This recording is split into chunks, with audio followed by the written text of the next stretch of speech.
They called it Keep Violent Criminals Off Our Streets. But when Jasmine Crockett actually read the bill, she didn't just poke holes in it, she blew it wide open, exposing how Republicans are using fear, fake outrage, and sloppy lawmaking to gut public safety and undermine the Constitution. Is in keeping with that, and that's why I oppose it, and I ask my colleagues to do the same, and with that I yield back. Thank you, Mr. Chairman. Good to be with you from the break. I want to follow up on my colleague from Colorado who was following up on my question. You were in here for about 10 minutes, and I tried to subpoena Pam Bondi because she hasn't appeared in front of this committee. She's the only one in the cabinet who has not appeared in the House yet. And so I was told that's out of order. Before the break, you said that she'd be coming in January at a previous hearing, and now she's coming in February, which is fine. So I printed out the calendar of February, and I just figured, like, while we're here, we could just get it on our calendar. So February 11th.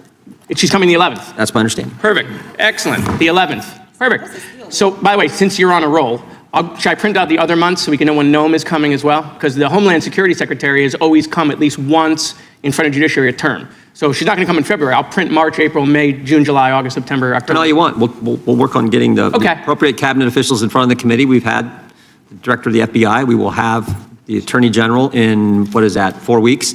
We will do our oversight like we're supposed to do our oversight. All right, thank you, Mr. Chairman. Appreciate it.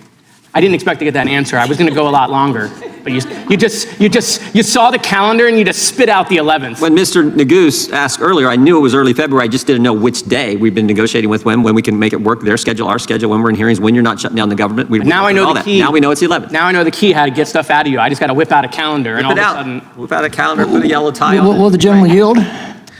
Perhaps we could get the gentleman's commitment not to shut down the government in February. Did those talking points go out to all of you this morning? Like, did everyone get the same talking point this morning? No, it's just a fact. We're back to the government shutdown? I mean, the American people and the media have moved past that. You guys are It was your government shutdown that prevented more garbage. the appearance of the Attorney General before this committee. Look, I can do it too. Why did you it would be nice to get your commitment not to do that again. American people. I can do it too. Why did you take health care away from the American people? You invaded Venezuela, so we stopped talking about affordability. I mean, I can do this too, guys, all day. Mr. Moskowitz, would you yield? No, I'll end it in. No, I want you to yield to me. I'll end my moment since the chairman gave me the 11th. So. Well, you can yield to it's your time. Sure. You can yield if you want. I will yield to Ms. Crockett. Okay, thank you so much. There's a lot of conversation about shutdown, and I'm curious to know if you can answer just a couple of questions for me. Who currently controls the Senate? Who currently controls the Senate? Answer the question.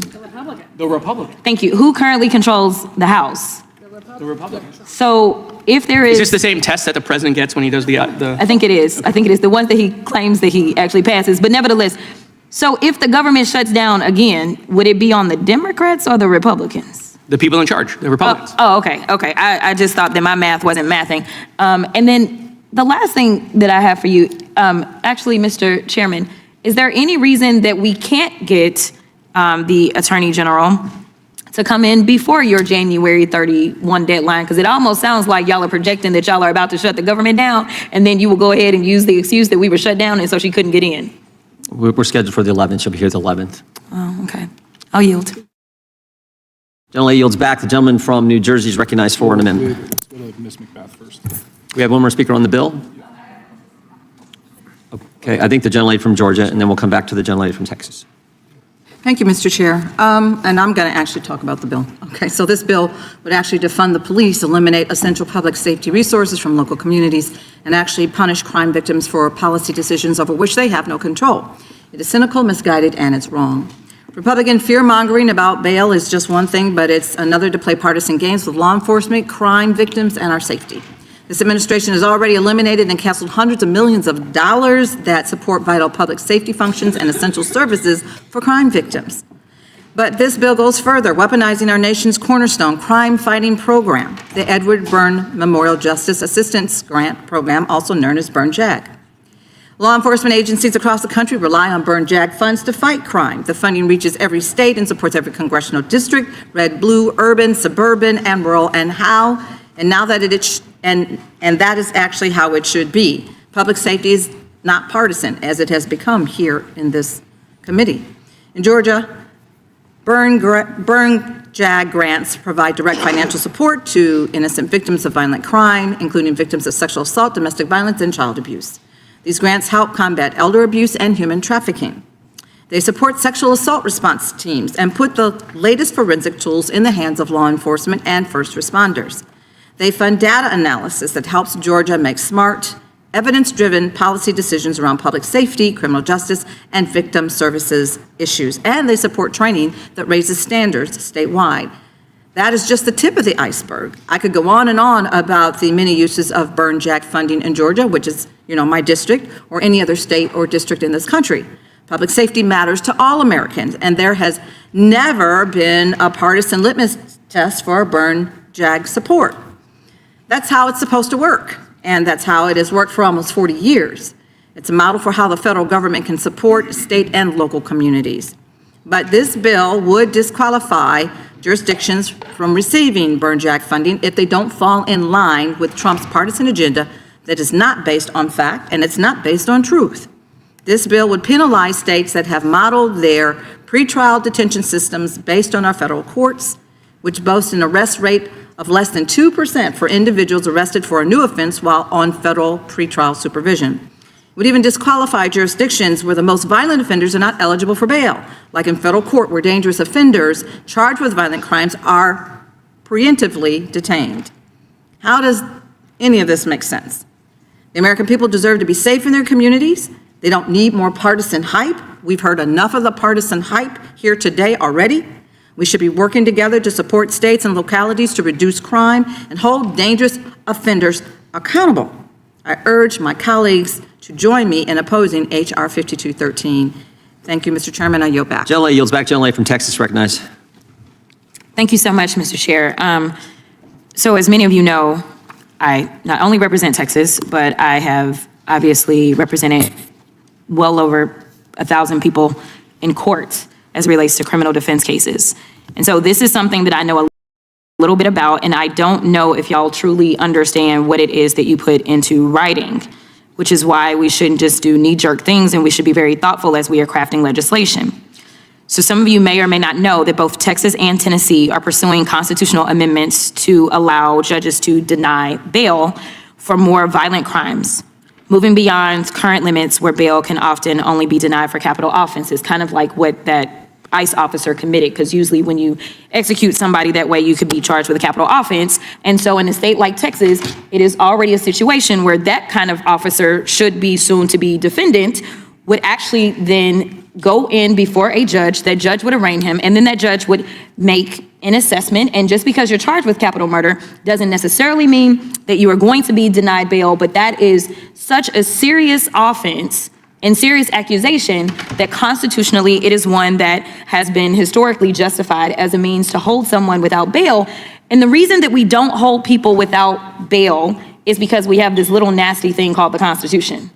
And in that Constitution, it says that there is a presumption of innocence. And sometimes what happens is people are innocent. I mean, we know that y'all may not have y'all's current president. If he was incarcerated for his crimes and never got bail, he may have just been sitting there for a long time, but we know that he didn't even have to really go and spend any time in jail when he got arrested for crimes in 4 different jurisdictions, both state and federal. But nevertheless, so what we do is to make sure that a defendant is cloaked within that, we have a balancing act, because everything about the Constitution is about balance. And so if somebody has a long history where they have gone out, committed violent offenses over and over and over, then a judge has that information in front of them. And mind you, the best person to decide what you will do as it relates to bail is a judge, because the judge is able to judge every single situation and determine whether or not someone is going to be a threat to the community, because that's what it's actually supposed to be about.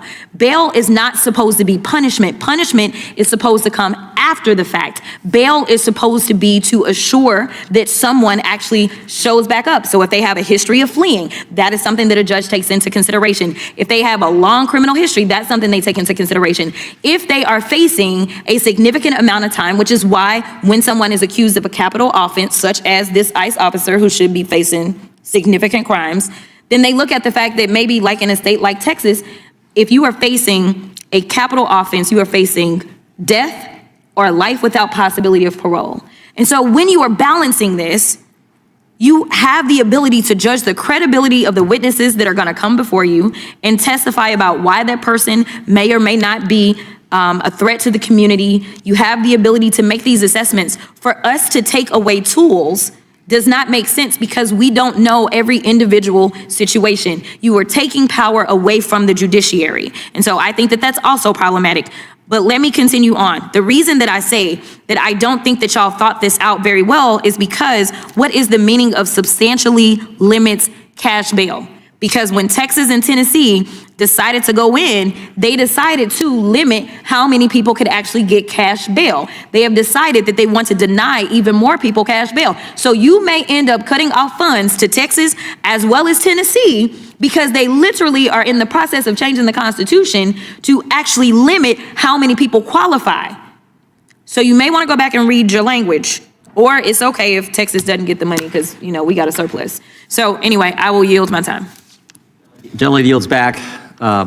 Unanimous consent request from the gentleman from Georgia.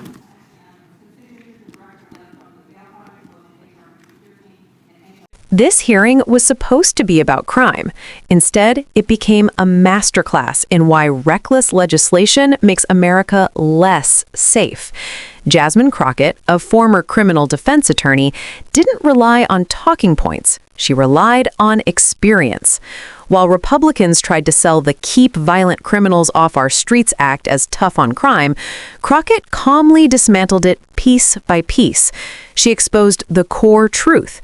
Bail is not punishment. It's a constitutional safeguard, and this bill bulldozes it.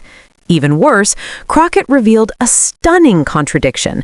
States like Texas and Tennessee, currently rewriting their own constitutions on bail, could lose federal funding under this bill's vague language.